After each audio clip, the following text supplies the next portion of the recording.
Hemos estado estudiando acerca del Evangelio según Juan y estamos muy cerca de terminar el prólogo, el prólogo, ¿sí?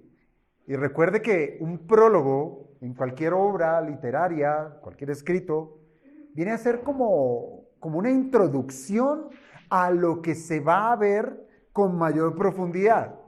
Es decir, que lo que hemos estado viendo es únicamente los temas, por así decirlo, a los cuales el apóstol Juan va a abordar con profundidad a lo largo del Evangelio.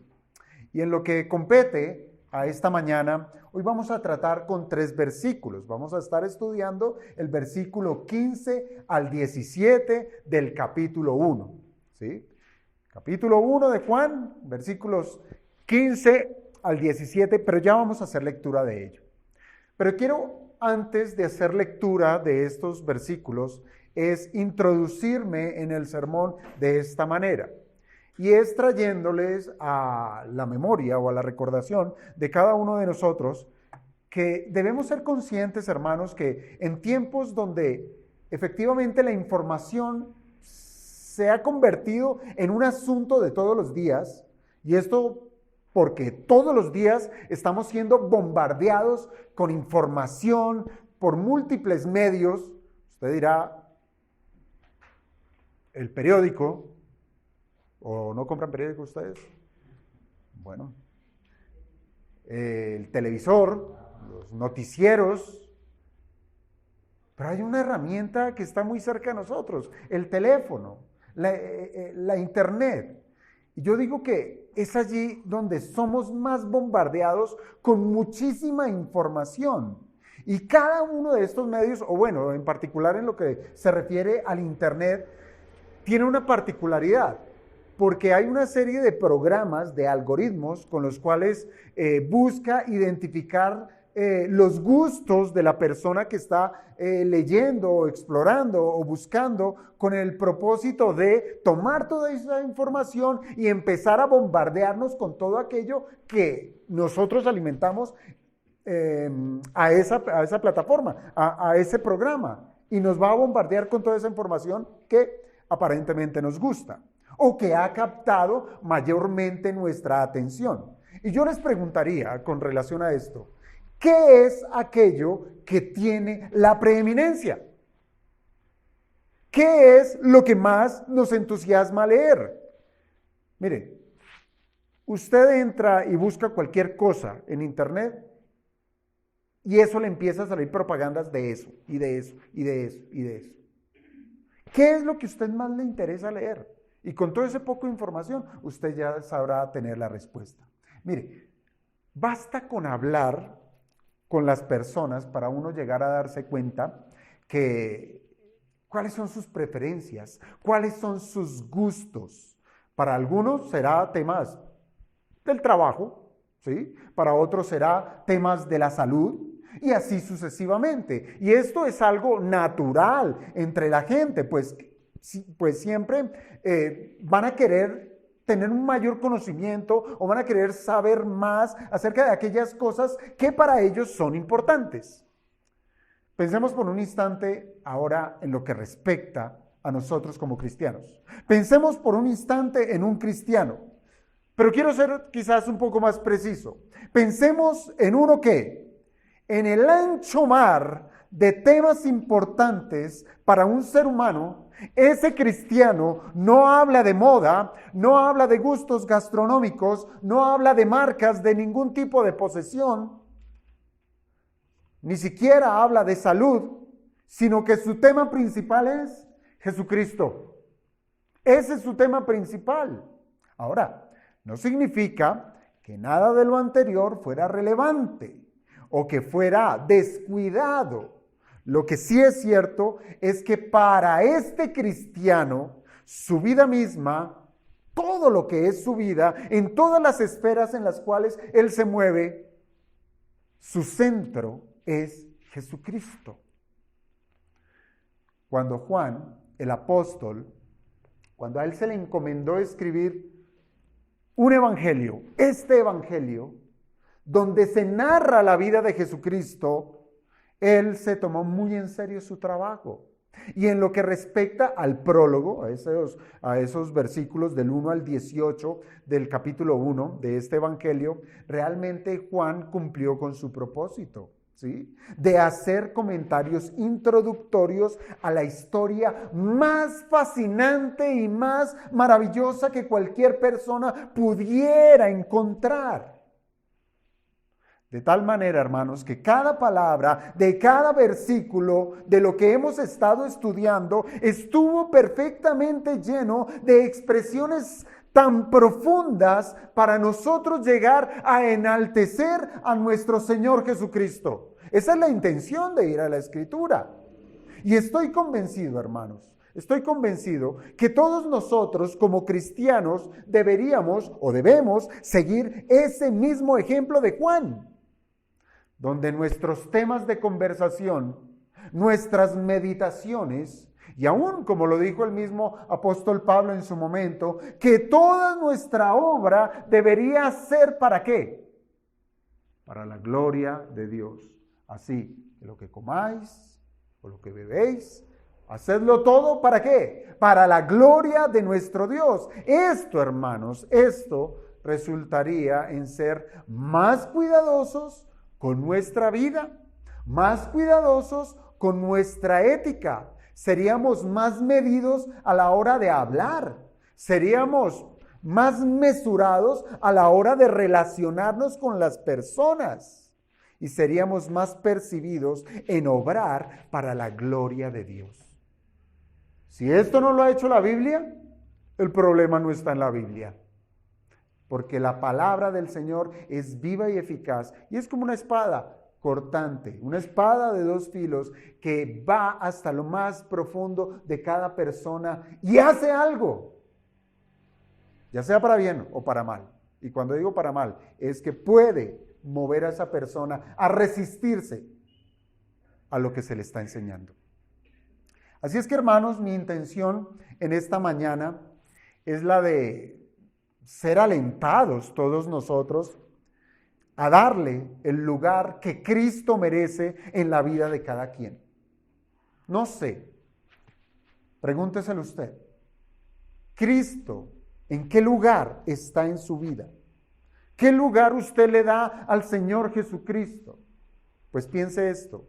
Si Juan exaltó a Jesucristo por encima de la misma creación, enseñando que Él es Dios y que aún al venir a este mundo, tomando naturaleza humana, tomando la naturaleza de los hombres, siguió siendo Dios, entonces, hermanos, también nosotros debiéramos darle ese lugar de preeminencia. Si Él tiene el primer lugar, ahí ya no vamos a estar nosotros, ¿cierto? Ya no voy a estar yo en primer lugar. Tampoco van a estar mis gustos, tampoco van a estar mis pasiones. No voy a estar yo en el lugar que merece Jesucristo. Y sería una muy buena reflexión al preguntarnos, ¿a qué vinimos el día domingo a este lugar? ¿Cuál es la intención en nuestro corazón de venir un día domingo a reunirnos hoy aquí? ¿Cuál? ¿Será para recibir la adulación de la gente? ¿Será para buscar la conmiseración en otras personas? Ay, miren, es que necesito, ¿no? ¿Será eso? ¿Será que nosotros somos el centro en el día domingo? Traigo a colación a su mente un suceso histórico. Piense en ese evento donde un grupo de hombres, un grupo de personas, seguramente bien intencionadas, eso sí, bien intencionadas, que se acercaron al templo a ofrecer sus servicios de vender animales para los sacrificios. Si el pueblo necesitaba ofrecer animales para el sacrificio, alguien los tendría que proveer. Y hubo gente bien intencionada que se acercó al templo para vender animales para el sacrificio y también para ayudar a esos visitantes de otras regiones a cambiar su dinero por la moneda local. Piensen esto, todos ellos estaban muy cerca del templo. Todos ellos estaban muy cerca de lo sagrado. Estaban muy cerca de la adoración a Dios. Pero jamás su prioridad fue Dios. Nunca. Sino su prioridad eran ¿qué? Sus negocios. Sus negocios. Así es que, hermanos, la reflexión es esta. Que no nos pase como esos hombres. ¿Sí? Que digamos estar muy cerca, pero donde Dios no está en el primer lugar, ¿sí? Que no nos pase como ellos, que el Señor llegue a volcar nuestras mesas de la comodidad y de la presunción. Para ello, ahora sí, quiero que hagamos lectura de los versículos 15 y 17 del Evangelio de Juan, capítulo 1.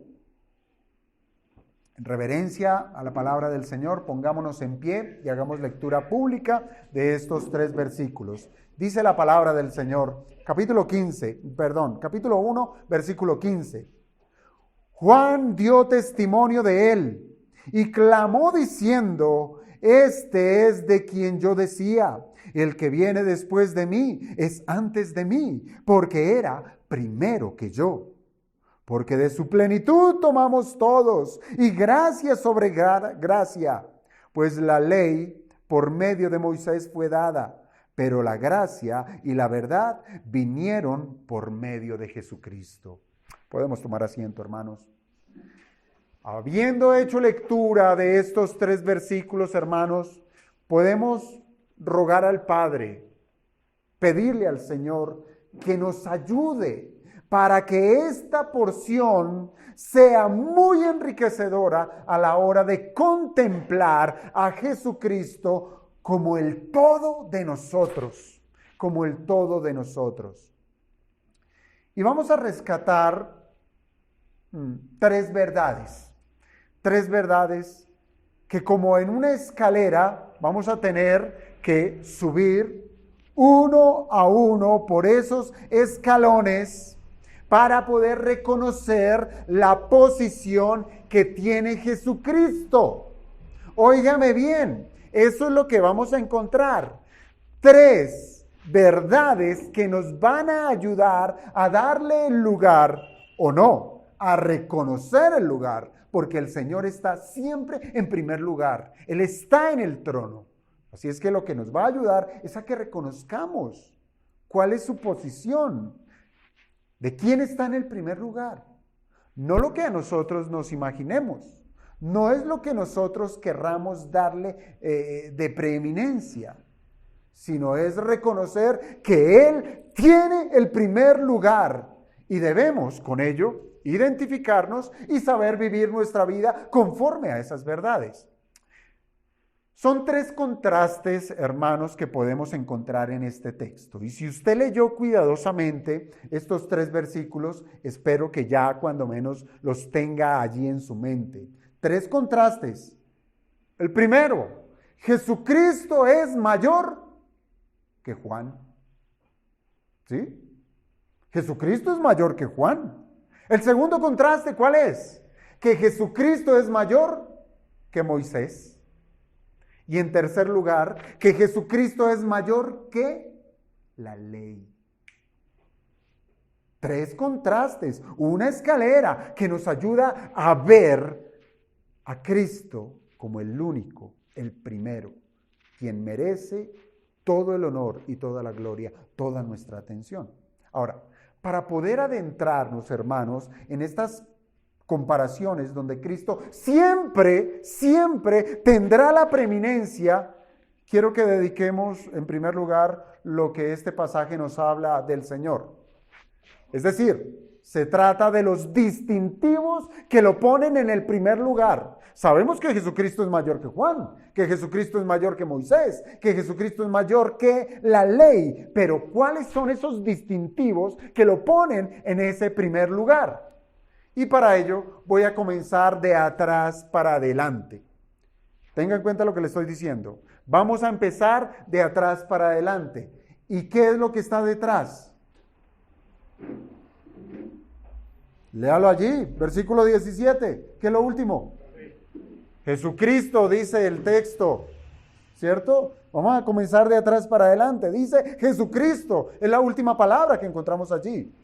Y efectivamente, con ese nombre, Jesucristo, que es un nombre glorioso, como lo cantábamos esta mañana, hermanos, este va a ser el primer distintivo que nos presenta aquí el texto, en donde nos manifiesta la preeminencia de Cristo. Y debemos ser conscientes, hermanos, de saber qué significa Jesucristo, qué significa ese glorioso nombre. Y por eso es que lo primero que notamos es que el Verbo de Dios se le da un nombre. Se le da un nombre. Nombre como ningún otro. Y digo como ningún otro porque ningún otro tiene ese nombre. Jesucristo. Ninguno. Es más, se trata de un nombre compuesto por dos títulos. Juan llama al Señor Jesucristo, llama al Señor con el nombre de Jesucristo. Ese es el nombre, ese es el nombre compuesto, Jesucristo, Jesús y Cristo. Podemos decir que ha habido muchos Jesuses, ¿sí? Muchos Jesuses. Y aún también podemos decir que han habido muchos Cristos. Pero Jesucristo, solo uno. Solo uno.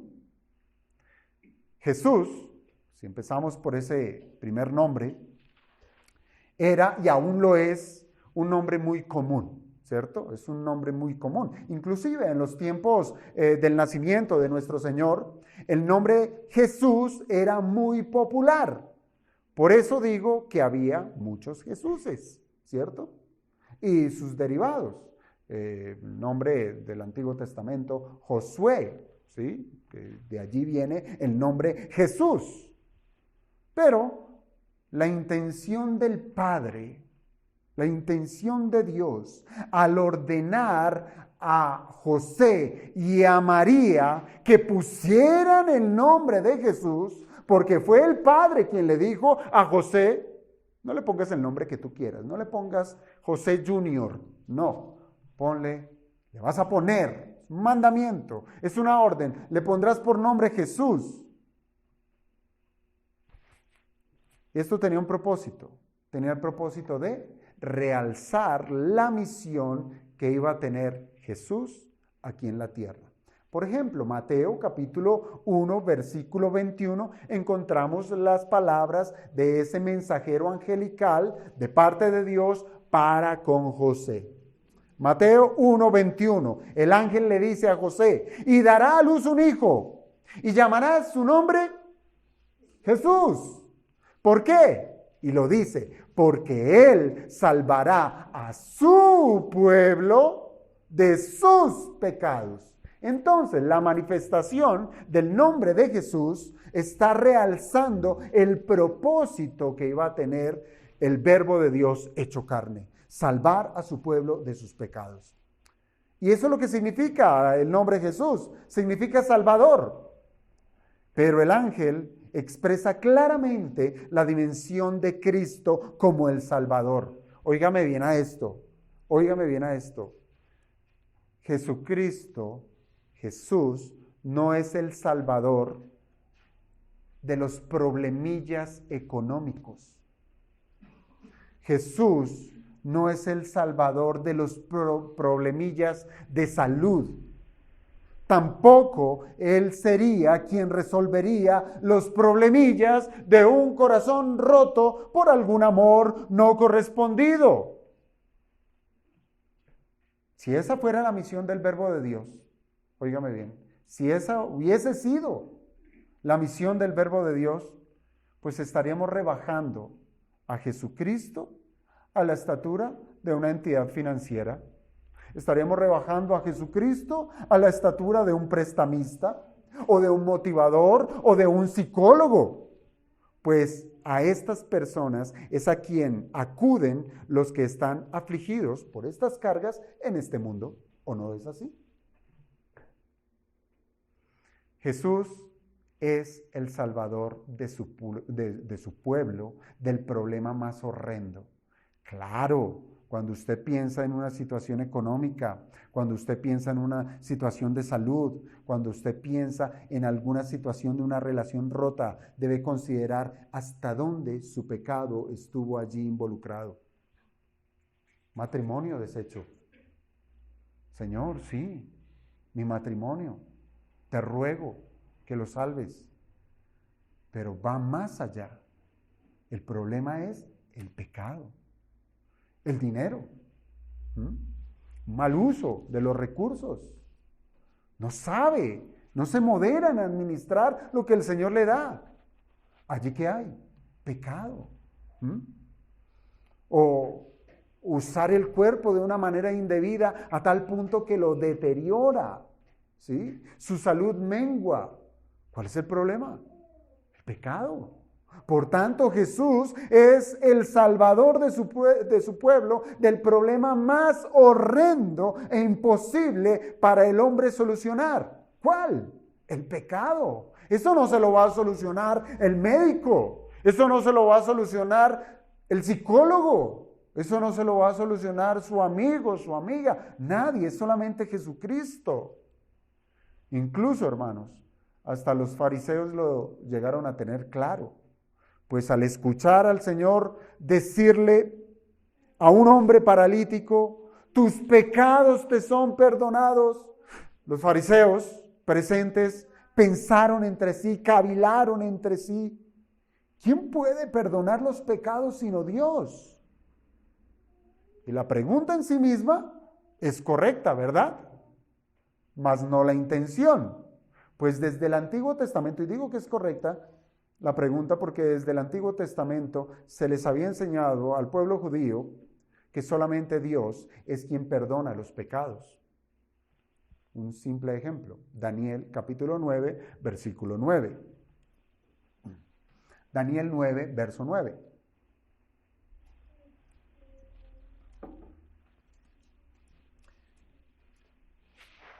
Miren lo que dice el texto. De Jehová nuestro Dios es el tener misericordia y el perdonar, aunque contra Él nos hemos rebelado. Tome la cita para que la tenga allí. Daniel 9:9.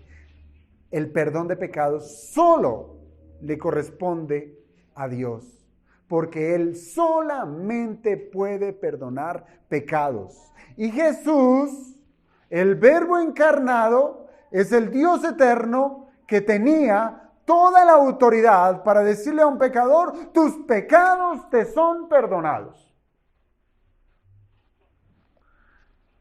Pero ¿qué es lo que no vieron estos líderes religiosos? Lo que no vieron estos líderes religiosos es que el Verbo de Dios, el Eterno, se hizo hombre y su nombre es Jesús. Eso no lo vieron. Entonces, ya tenemos una parte de ese nombre glorioso, ¿sí?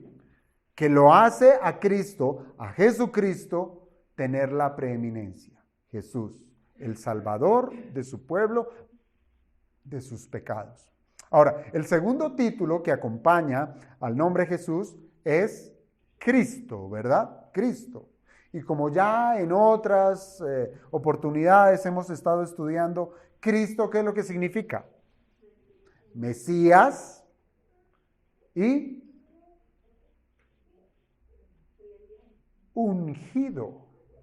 El ungido, ¿sí? Significa ungido, lo que da a entender que se trata de un elegido por Dios, el cual es lleno del Espíritu Santo para llevar a cabo una tarea en particular. Eso es un ungido, es un elegido, es un apartado, es alguien que se le da capacidades para que haga una tarea en especial. ¿Cuál? Salvar al pueblo de Dios. Y dije, hermanos, que puede que haya muchos Cristos. ¿Sí? ¿Ustedes han conocido a alguien así? Que se diga Cristo. ¿No? Bueno, gloria al Señor. Pero desde el primer siglo el Señor mismo dijo, porque se levantarán falsos cristos que harán grandes señales y milagros para engañar. Ahora respóndame nuevamente, ¿usted ha sido víctima de un falso Cristo? Hermanos, no podemos dudarlo. Están aquí, están allí, están rondando, están sembrando, están minando la sana doctrina, toman los púlpitos, los destruyen, desmenuzan el nombre de Jesucristo y se dicen ser los ungidos de Dios. Son charlatanes, son motivadores, son encantadores de emociones. ¿Se han visto cómo esas personas encantadoras de serpientes? No sé de dónde está el truco, no me interesa. Pero traigo esa imagen, porque así son los encantadores de emociones. Con emociones manipulan a la gente, los hacen llorar, los hacen reír, los hacen tirarse al suelo, los hacen desocupar sus dineros, sus bolsillos. Son encantadores de emociones, que como en tiempos del Imperio Romano, les dan a los hombres lo que quieren. ¿Se acuerdan qué les daba el imperio al pueblo? Pan y circo. Pan y circo, entretención. Pan y circo, que son tácticas malignas que han entrado a algunas iglesias locales para poner al hombre en primer lugar. Eres tú el que necesitas, eres tú el hijo del rey, eres tú quien estás en capacidad de demandarle a Dios que te dé. El hombre lo ponen en primer lugar. ¿Y sabe quién queda a la puerta? Jesucristo.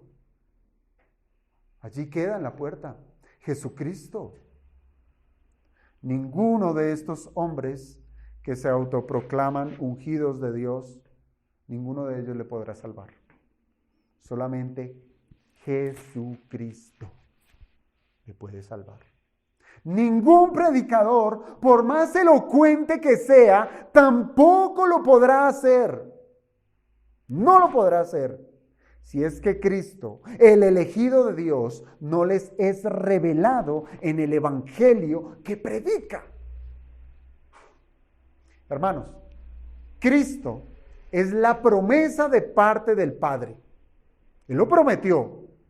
Génesis 3:15.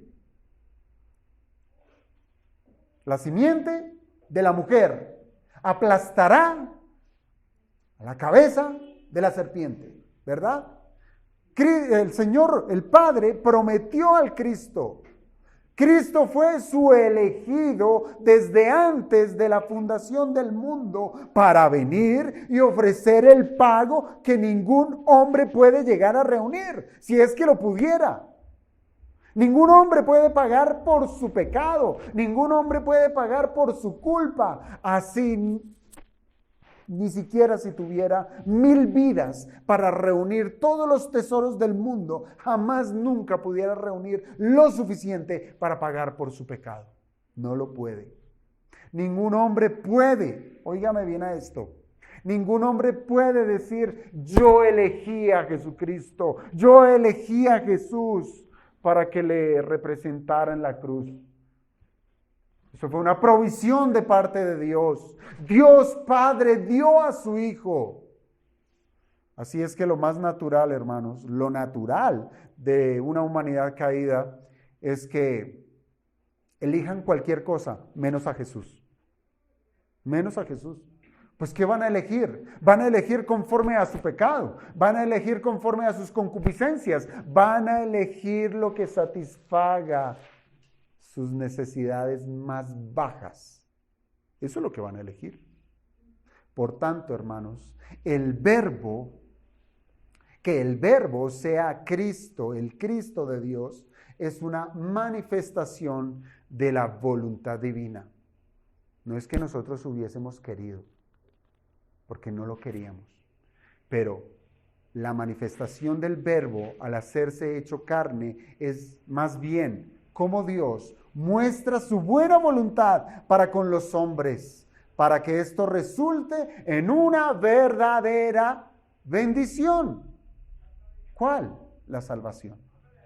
La salvación. Hermanos, esto nos debe ayudar a considerar que si somos salvos, ¿sí? Si decimos ser salvos, es porque Dios envió a su Hijo para hacer lo que para nosotros era imposible, pues de nuestra parte jamás hubiese estado la disposición de venir a buscar a Dios y pedirle perdón. Nunca estuvo eso de nuestra parte. Él vino a confrontarnos. Él vino y dio todo lo necesario para poder quitar ese velo que nos impedía ver la majestad de Jesucristo. Ahora, perdidos estábamos en las tinieblas de nuestros pecados y lo que menos queríamos era librarnos de esos pecados. ¿Cuándo? ¿Cuándo? Tráiganlo acá para poderle preguntar cómo lo hizo. Cuando un pecador dijo, no quiero seguir pecando, de su propia voluntad. En donde Dios no estuvo allí. ¿Cuándo? Es imposible. Así es que, si lo pensamos bien, estos dos títulos, Jesús y Cristo, relacionan lo divino con lo humano.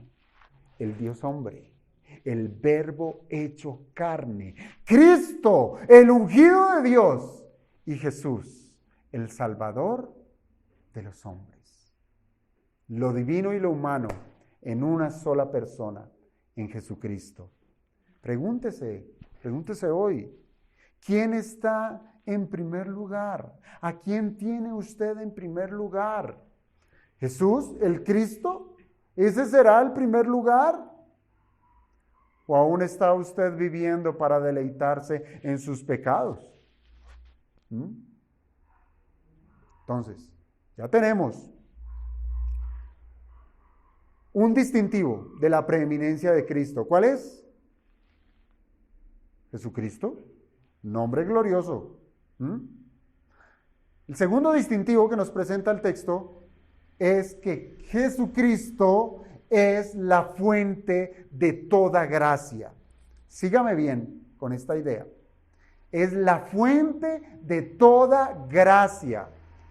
Este es un segundo distintivo que nos presenta aquí acerca de la preeminencia de Cristo. Y es que Él y solamente Él es la fuente, el originador de toda gracia de la cual todos bebemos, de la cual todos le sacamos fruto y provecho, de la fuente que es Jesucristo. Léalo usted allí en el verso 16. Verso 16 dice, porque de su plenitud tomamos todos, gracia sobre gracia. Y aún la segunda parte del versículo 17 consolida esta idea diciendo, la gracia y la verdad vinieron por medio de Jesucristo. Jesucristo es la fuente de toda gracia, toda. Y aún, piénselo bien, de la semana pasada o cuando estuvimos estudiando el verso 14, habíamos tratado con este tema, ¿sí? El tema del verbo de Dios lleno de gracia y de verdad. Estaba pleno. Y ahora lo que hace aquí el apóstol Juan es reiterar ese pensamiento. Y para ello utiliza una palabra en particular, la palabra plenitud. Plenitud, que significa algo que está completamente lleno. Completamente lleno. ¿Y completamente lleno de qué?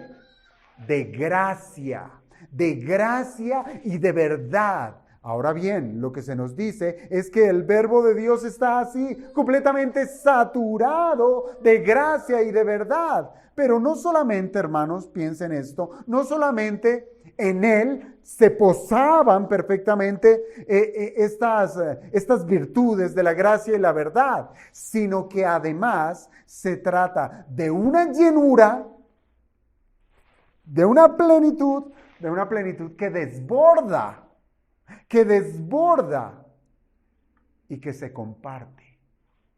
Bendito sea el Señor, lleno de gracia y de verdad, y que desborda en gracia y en verdad para nosotros. Por eso es que Juan, él escribe, de su plenitud tomamos todos. Así es que los hombres pueden ser partícipes de la gracia y la verdad. Siempre y cuando usted esté estimando en poner en primer lugar ¿a quién? A Jesucristo. Pero si usted pone en primer lugar su trabajo, su novio, su novia, su estudio, usted mismo, usted no está pleno de gracia ni de verdad. ¿Qué va a recibir si usted pone su confianza en los hombres? Porque el hombre, ya lo estudiamos en otra parte del domingo, el hombre está corrompido. ¿Qué va a recibir? Pecado. Pero en Cristo Jesús, si lo tenemos en primer lugar, podemos ser partícipes de la gracia y la verdad. Ahora, veamos esto plasmado en la práctica acerca de la gracia y la verdad. Estos elementos ayudan y nos han de ayudar a la exaltación de Jesucristo como el Dios perfecto. Porque solo en Dios están estas perfecciones. Pero además se trata no solamente del Dios perfecto que está pleno, está lleno de gracia y verdad, sino que rebosa esa gracia y que nos la participa a nosotros. Por tanto, no solamente nos permite exaltar a Jesucristo como el Dios perfecto, sino también para exaltarlo como el Dios amante, el Dios que ama, quien extiende de su amor a criaturas caídas como lo somos nosotros. Y para hacerlo, se hace hombre y vive en medio de hombres haciendo ¿qué? Bienes, mostrando de su misericordia, pues en su humanidad Él se compadece de nosotros y extiende de su brazo poderoso para salvarnos de nuestra condenación. Él vino al pozo, lodo cenagoso, donde estábamos untados terriblemente, y tomó nuestra mano de la inmundicia y nos sacó y nos limpió, nos libertó y nos hizo sus hijos. Amén. Piensen esto. Definitivamente, hermanos, los seres humanos hemos sido creados para depender de otros. Somos criaturas dependientes. Y esto es algo con lo que no muchos están de acuerdo. Son aquellos que yo no necesito, ¿sí? Yo no dependo. Soy autosuficiente, ¿sí?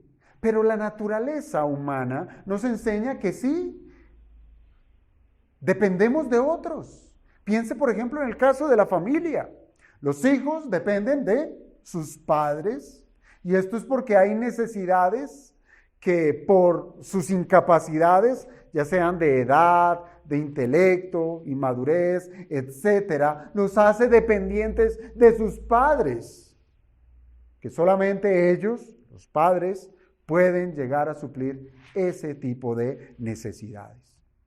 Ahora, ¿necesitamos de médicos? Necesitamos de médicos. ¿Necesitamos de instituciones educativas? Las necesitamos. Necesitamos al mecánico, necesitamos al carpintero, Entre muchas cosas, hermanos, tenemos necesidad. Pero para la gran necesidad del hombre de ser salvados de la muerte eterna por causa del pecado, tendrá que acudir a una fuente de inagotable perdón. Jesucristo. Hermanos, no le será suficiente un psicoanalista. No le será. Tampoco le será suficiente un guía espiritual, llámese pastor, llámese sacerdote, llámese gurú. No le será suficiente. Solo en Jesucristo encontrará la gracia que es inagotable, de la que todos necesitamos para ser perdonados. Cuando el Verbo vino a este mundo para salvar al pueblo de Dios, efectivamente, Él rebosó de su gracia y de su verdad. Pensemos en su verdad. ¿Él qué hizo? Él vino a instruir a los hombres en la verdad. Él vino a enseñar la verdad. ¿Cuál verdad? Enseñar la voluntad de Dios. Esa es la verdad, la voluntad de Dios. Vino a enseñar las demandas de Dios, los propósitos de Dios. Él vino a enseñar quién es Dios. Eso es la verdad. Y acompañado de su predicación, porque su ministerio fue el de la predicación, también Él enseñó con su propia vida, con su ejemplo. Él enseñó ¿qué? Santidad. Él enseñó con su vida de santidad la manera que los hombres debemos permanecer en esa santidad. Enseñó la verdad.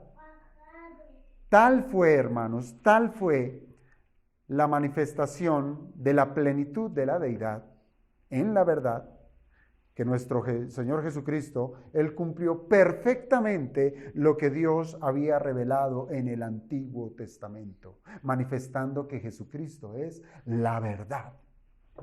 Y que también, nuestro Señor Jesucristo no solamente la reveló, sino que antes de la fundación del mundo Él la decretó. Y todo eso se cumplió al pie de la letra en Jesucristo, que es la verdad misma. Ahora, esa verdad es una verdad enseñada pacientemente por el verdadero príncipe de los predicadores, quien es Cristo. Y cada predicación, cada enseñanza de nuestro Señor Jesucristo estuvo enriquecida con las más sublimes palabras de sabiduría y con términos tan sencillos como lo fueron las parábolas, los ejemplos del campo, los ejemplos de la pesca y muchos otros para enseñarnos acerca de algo que no entendíamos, el reino de los cielos. Y esto con el propósito de que esa verdad proclamada, esa verdad testificada y esa verdad encarnada en Cristo pudiera llegar a ser creída. El Señor lo dio absolutamente todo, todo. Y yo pregunto, ¿acaso eso no es gracia? Eso es gracia, gracia. Y aún, para poder creer en esa verdad, de su plenitud, de la plenitud de Jesucristo, de la plenitud de gracia, nos fue dada la fe. Y con la fe nos fue dada la vida. Y nos fue dado de su Espíritu, de su gracia, de la plenitud de su gracia. Nos fue dado el fruto del Espíritu, los dones, la sabiduría, el conocimiento y todos los tesoros que solamente en Jesucristo están escondidos. Nos los ha dado. ¿De qué manera? Gratuitamente. ¿No es pleno de gracia? Es pleno de gracia y digno de tener el primer lugar. Hermanos, Jesucristo es la fuente de toda gracia y de toda verdad. Y es así como Él es el primero y Él es el único a quien hemos de acudir. Su benignidad es inagotable para darnos todo lo que necesitamos para el perfeccionamiento de esa salvación tan grande e inmerecida que hemos recibido. De manera que jamás hemos de ser defraudados en no hallar más de su gracia. Usted jamás se degustó de la gracia salvífica del Señor. Usted jamás va a encontrarse en una situación de se acabó la gracia. No. Oígase bien. Es gracia sobre gracia. Gracia sobre gracia. ¿Esto qué implica? Esto significa que se trata de un flujo inagotable, algo que no se acaba, no disminuye, no tiene límite, no tiene fin. Pues también lo dijo el Señor, a cualquiera que tiene, se le dará y tendrá más. Gracia sobre gracia. Hermanos, la gran miseria de los hombres es que no distinguen a Jesucristo como la fuente inagotable de gracia. Y prefieren ¿qué? Buscar en la sabiduría de los hombres, incluyendo en su propia sabiduría lo que para ellos creen que es mejor. ¿No nos pasa? ¿No nos pasa? No, yo creo que a mí me conviene esto. No, si yo no le he hecho mano a esta oportunidad, entonces, ¿cuándo será? Y siempre estamos buscando la sabiduría humana, de la conveniencia, del ya, de la satisfacción, del deleite. Pero hemos de buscar una mejor. Y es la que hay en esa fuente inagotable de gracia, en Jesucristo. Esa es la mejor. Piense, por ejemplo, en el caso de esa narración que contó el Señor Jesucristo de Lázaro y el rico. ¿Cuántos serán como ese rico que recibieron bienes en esta tierra? Comodidad, tranquilidad, posesiones, etcétera. Pero cuando sean llamados a la presencia del Padre, serán eternamente atormentados. Pero pastor, tengo que trabajar. Pero pastor, tengo que estudiar. Y el Señor dice, 6 días trabajarás y harás toda tu obra. Mas el 7º día es reposo para Jehová tu Dios. O también, como lo dice el Señor, buscad primeramente el reino de Dios y su justicia. Y todas esas cosas de las cuales lloramos, os serán añadidas. Debemos aprender a vivir en la gracia de Dios.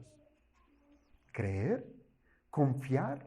Porque Él es la fuente inagotable de verdad. Él no defrauda. Él todo lo que dice es cierto, es veraz y se cumplirá. Busquemos primeramente el reino de Dios y el Señor tendrá cuidado del resto. Bien dijo el Señor Jesucristo, el dueño de todas las cosas. Dijo, el Hijo del Hombre no tiene donde posar su cabeza. Las zorras sí tienen dónde, los pájaros también, yo no. ¿Y lo dijo apesadumbrado? No, porque él confiaba en la provisión del Padre. Hermanos, esto es darle el primer lugar a Dios, quien es sabio y sabrá bendecir gratuitamente, generosamente y bondadosamente a todo aquel que confía en Él. Y quiero concluir, como bien les dije al comienzo, tomando estas distinciones que hemos sacado de estos versículos, la distinción del nombre glorioso, la distinción de Jesucristo como la fuente de toda gracia y verdad. Quiero que tomemos esas distinciones que tiene el Verbo de Dios encarnado, que tiene, insisto, no lo olvide, guárdalo en su corazón, que tiene Jesucristo, un nombre glorioso, Jesucristo, y que Él es la fuente de toda gracia, no lo olvide. Ahora apliquémoslas a 3 verdades, en 3 contextos, donde Jesucristo siempre será el primero. Y como les dije, Jesucristo es mayor que Juan. Y por extensión, Jesucristo es mayor que sus mensajeros. Dice el versículo 15. Juan dio testimonio de él, aquí refiriéndose al Bautista. Juan dio testimonio de él y clamó, oiga bien a esa expresión, clamó diciendo, este es de quien yo decía, el que viene después de mí es antes de mí, porque era primero que yo. Tremenda declaración, hermanos. Pero piensen un momento en esto. En la línea cronológica, Juan el Bautista nació primero que nuestro Señor Jesucristo, ¿cierto? Cuando menos fueron 6 meses de diferencia. Ahora, pensémoslo en el ministerio. El ministerio de Juan el Bautista comenzó antes que el ministerio de nuestro Señor Jesucristo, ¿cierto? Ya tenía una gran multitud que lo seguía de muchas regiones de la tierra conocida allá al desierto a escuchar la predicación de Juan. Pero Juan supo reconocer su lugar. Él supo reconocer su lugar. Pero, y eso ya tuvimos un sermón para hablar de esto. Pero ahora quiero identificar es que no solo reconoció su lugar, sino que lo gritó. Esa es la palabra clamar. Lo gritó para que todos los que iban a escucharle a él supieran cuál es la verdad. Y es que Cristo es el primero. No yo, dijo Juan, no yo, es Cristo. Cuando Juan dice, es antes de mí, porque era primero que yo, lo que tiene en mente es la eternidad de Jesucristo. El Hijo eterno de Dios, es decir, la preexistencia de Jesucristo. Entonces lo que tenemos aquí, hermanos, es la comparación entre la criatura y el Creador. Válgame esa comparación. La criatura y el Creador. Donde el Creador eterno siempre va a tener la prerrogativa en todo, aún sobre lo creado. Todo verdadero siervo de Dios sabe que su papel está subordinado a la autoridad de Jesucristo. Por tanto, el siervo de Dios no va a dudar en el ejercicio de la predicación, darle al Señor Jesucristo la preeminencia. El mensajero de Dios es eso. Precisamente, una persona que ha sido llamada por Dios para que lleve el mensaje de Dios, no de los hombres. Por tanto, la predicación o la enseñanza del Evangelio, cuando llega a ser altamente visible en un púlpito, que este es uno de los dones que son visibles, es allí donde muchos caen en la trampa de su corazón. ¿Por qué? Porque se enaltecen de tal manera que el que brilla es el elocuente predicador y no Jesucristo. Hermanos, así muchos usurpan el lugar que le corresponde al Señor. Muchos. Haciendo de su enseñanza un testimonio de su vida personal, y esto resulta en hacer discípulos es para su nombre y no para el nombre glorioso de Jesucristo. Es la iglesia del pastor fulano, es la iglesia de Pepito, qué sé yo. Discípulos para hombres, no discípulos para Jesucristo. Y ahora, en el círculo de las conveniencias,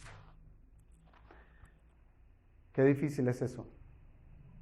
Las conveniencias, querer quedar bien con la gente, ser amigos de todos, ser bonachón, permisivo. En ese círculo de las conveniencias, muchos predicadores se han resistido a enseñar todo el consejo de Dios para no ser impopulares, para no dejar sillas vacías.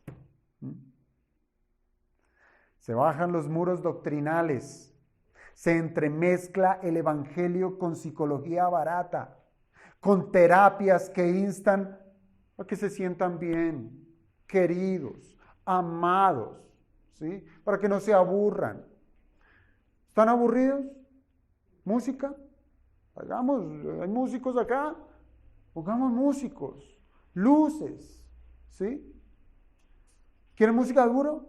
Pasito, adoración, alabanza, para todos los gustos, para que se sientan bien. Predicadores que no condenan el pecado, más bien, son permisivos. Y el nombre de Cristo está siendo vituperado. Todo por quedar bien con los hombres. Todo por quedar bien con los hombres. La semana pasada tuve oportunidad de reunirme con un consiervo y meditábamos en el ministerio del profeta Jeremías, al cual el Señor lo llamó, ve, y le dice, ve y predícales, y ellos no te escucharán. No te escucharán. Pero ¿qué haría un permisivo? ¿Qué haría uno que estuviera en el círculo de la conveniencia? Yo me hago escuchar. Yo hago que me quieran.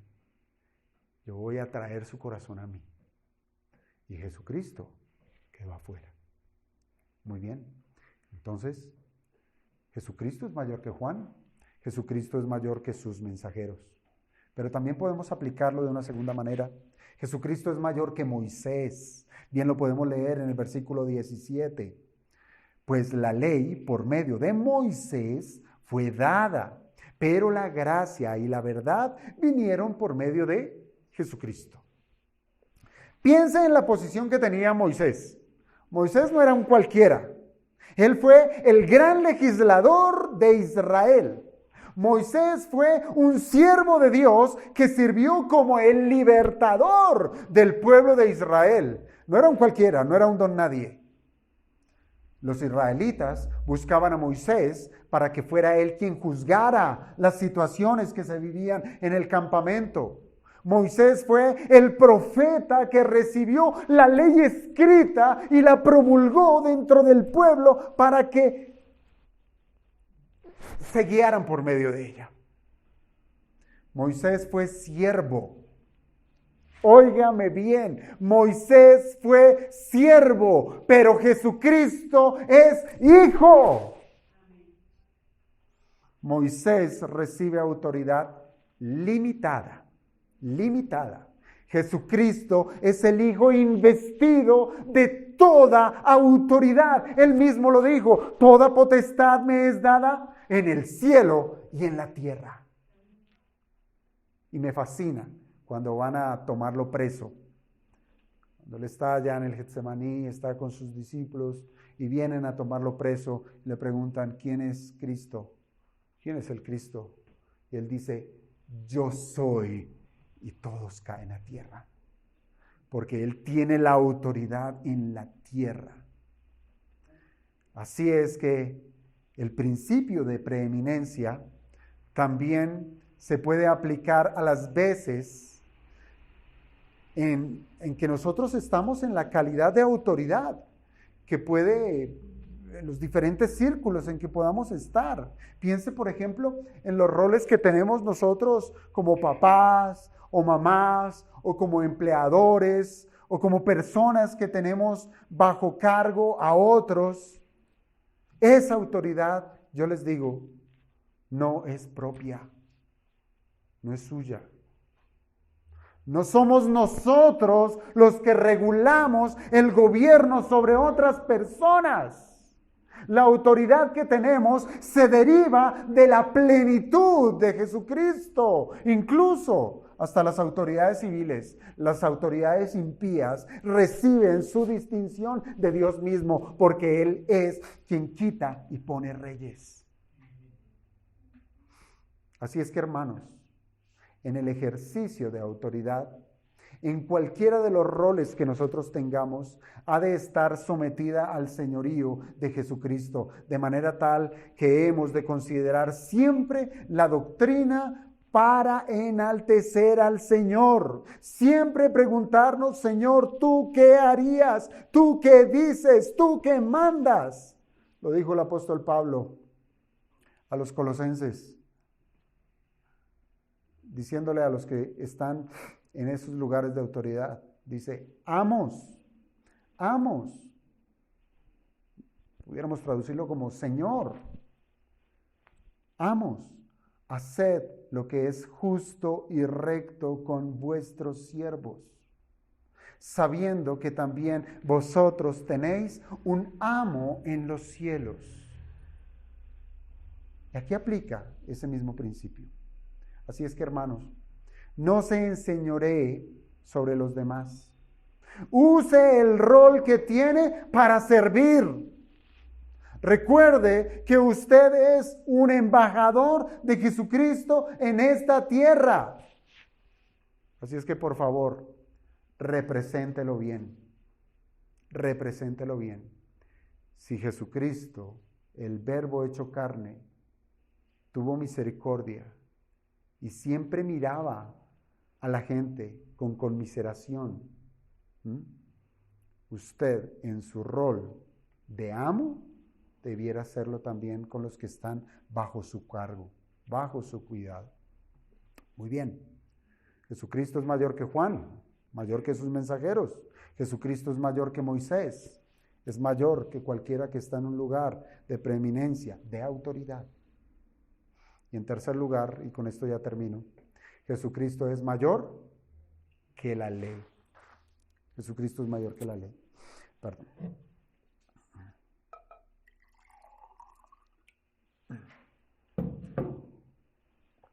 Y nuevamente el texto. La ley vino por medio de Moisés, pero la gracia y la verdad vinieron por medio de Jesucristo. Y esto me llevó a meditar, o a recordar más bien, en unas palabras que dijo el apóstol Pablo a los Gálatas. Esto lo debemos tener muy fresco. Gálatas 3:24, donde se nos enseña: de manera que la ley ha sido nuestro ayo. ¿Para qué? Para llevarnos a Cristo a fin de que fuésemos justificados por la fe. Hermanos, la ley y la gracia son dos caras de una misma moneda. La ley y la gracia son las dos caras de una misma moneda. ¿Por qué? Porque las dos, la ley y la gracia, ¿de dónde vienen? Vienen de arriba, vienen de Dios, pero fueron reveladas con dos propósitos distintos. La ley acusa y la gracia restaura, perdona. ¿Sí?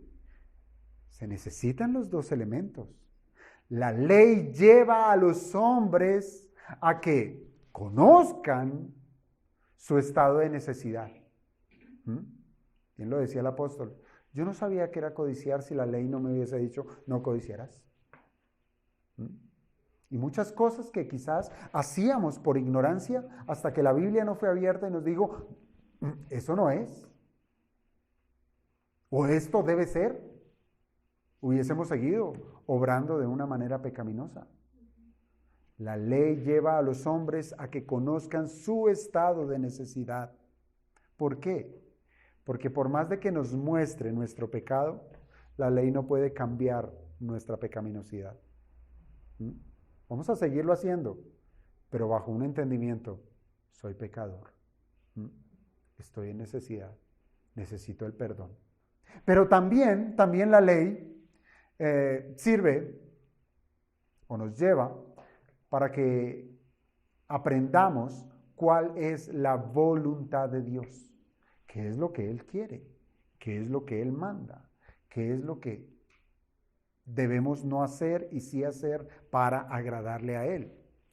Y también la ley sirve para evidenciar que por más que nos esforcemos los hombres, no podemos obedecerla perfectamente. Coja la ley y procure obedecerla. Y no va a pasar del primer punto. Por tanto, hermanos, la ley se levanta efectivamente y declara a los hombres que son infractores, que son culpables delante de Dios. Pero Jesucristo es mayor que la ley.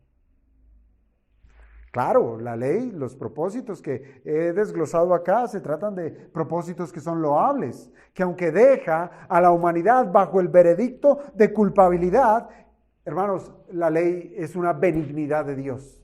Es una benignidad de Dios para que sepamos que nuestra condición espiritual es lamentable y nos lleve directamente a los pies del crucificado para poderle implorar por medio de la fe que su obra redentora actúe a nuestro favor. Por eso leía Gálatas 3:24, de manera que la ley ha sido nuestro ayo, nuestro tutor, nos enseñó, nos mostró y nos dijo culpables. ¿Pero qué hace? Para llevarnos a Cristo. Nos deja en una condición de sensibilidad que nos lleva a Jesucristo con el fin de ser justificados por medio de la fe. Veámoslo de otro modo. La ley condena. La ley maldice al pecador. Pero Cristo puede revertir ese estado dando gracia al pecador, dándole la justicia, o más bien la justificación del santo, de Jesucristo, que por su obediencia perfecta, no la del hombre, sino la de Jesucristo, una obediencia perfecta a la ley misma, es por la cual nosotros podemos hoy gozar delante de Él por medio de la fe, que ya no debemos nada, que fuimos perdonados. Así es que Jesucristo es mayor que la ley. Y esto es porque Él cumplió por nosotros, al ser Él nuestra cabeza federal, lo que nosotros no podíamos cumplir. Y pregunto, refiriéndonos a que Jesucristo es mayor que los siervos, es mayor que Juan, es mayor que Moisés, es mayor que la ley. ¿Acaso, hermanos, esto no hace de nuestro Señor lo más precioso y lo más maravilloso que redundó a nuestro favor en nuestra salvación, como para dejarlo allá en un segundo lugar? Espero, hermanos, que el día de hoy podamos tener la seriedad delante del Señor y poder darle lugar, orden a todas las cosas. Primero Dios, después el resto. Después el resto. Bien dijo el Señor Jesucristo, el que ama más a padre o a madre que a mí, no es digno de mí. No nos mandó a odiarlos, no, sino que nuestro amor por Jesucristo debe ser mayor, a tal punto que si usted tiene a Jesucristo acá, voy a ser gráfico en esto, a Jesucristo acá y te dice ven y tu mamá está aquí muriendo, tienes que ir a Jesucristo, porque tú confías que Él es soberano y Él tiene cuidado de todas las cosas. Hermanos, que sea Dios ayudándonos a poder hacer de la preeminencia de Cristo nuestra verdadera forma de vivir. Vamos a orar.